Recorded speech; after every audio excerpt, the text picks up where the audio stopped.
નમસ્કાર દર્શક મિત્રો, TV30ના ડિજિટલ પ્લેટફોર્મમાં આપનું સ્વાગત છે। ભારત અને ગુજરાતની સૌથી મોટી એક સમસ્યા એ પણ છે ટ્રાફિકની સમસ્યા। ટ્રાફિક સમસ્યા માટે એવું કહેવાય રહ્યું છે કે દેશમાં અને રાજ્યમાં પણ જે ટ્રાફિકની સમસ્યા છે એમાં એક કારણ એવું પણ છે કે વસ્તી વધારો પણ સમસ્યા જોવા મળી રહી છે। આ વસ્તી વધારો એટલા માટે કારણ કે માણસો છે એના કરતાં વાહનો વધારે જોવા મળતા હોય તેવી સ્થિતિ રાજ્યમાં અને શહેરોમાં જોવા મળી રહી છે। એવામાં રોડ રસ્તા પર ટ્રાફિકની સમસ્યા નિવારવા માટે પોલીસની એક ભૂમિકા કે જવાબદારી હોય છે, પરંતુ અહીંયા એક રિપોર્ટના આધારે એવું કહેવાય રહ્યું છે કે પોલીસને ટ્રાફિક નહીં પરંતુ લોકોના ખિસ્સા હળવા કરવામાં વધારે રસ છે, લોકોને દંડ કરવામાં વધારે રસ છે। ટ્રાફિકની સમસ્યા નિવારવામાં નહીં આવે તો ચાલશે, અને આ દંડ વસૂલવાના ભાગરૂપે અને ટ્રાફિક સમસ્યા માટે આપણે ત્યાં ગુજરાતમાં ખાસ રાજ્યની અંદર ઈ ચલણની વ્યવસ્થા પણ કરવામાં આવી છે, જે દંડ સ્વરૂપે ઈ ચલણ ફટકારવામાં આવે છે, અને એવામાં આધા ઈ ચલણ ફટકારવામાં આવ્યા છે, જાણે કે કરોડોનો દંડ ફટકારવામાં આવ્યો છે। સાથે સાથે ગુજરાતીઓ સૌથી વધારે નિયમો ભંગ કરતા હોય તેવું દ્રશ્યમાન થઈ રહ્યું છે।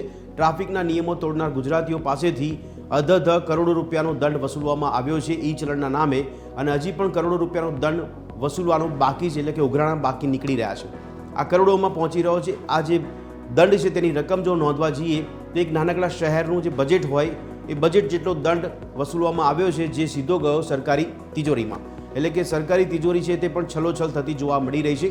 અને ગુજરાત ત્રીજા ક્રમે સમગ્ર દેશભરમાં આવી રહ્યું છે કે જેમાં સૌથી વધારે ટ્રાફિક નિયમોનો ભંગ, ઈ ચલણનો દંડ અને સાથે સાથે ઈ ચલણમાં જે દંડ વસૂલવામાં આવે છે તેના આંકડા અને બાકી છે તેના આંકડા કરોડોમાં નોંધાઈ રહ્યા છે।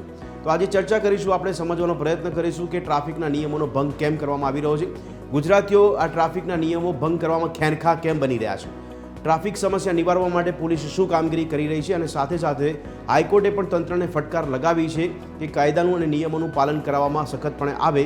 કડક કાયદા હોવા છતાં પણ લોકો નિયમોનો ભંગ કરે અને કરોડો રૂપિયાનું ઈ ચલણના ભાગરૂપે દંડ ભરી પણ રહ્યા છે। શા માટે આવી માનસિકતા છે અને ટ્રાફિક સમસ્યા લોકોને કેટલી નડી રહી છે, આ તમામ પાસાઓને સમજવાનો પ્રયત્ન કરીશું। મળીએ રાત્રે 8 વાગે ચર્ચા છડે ચોકમાં।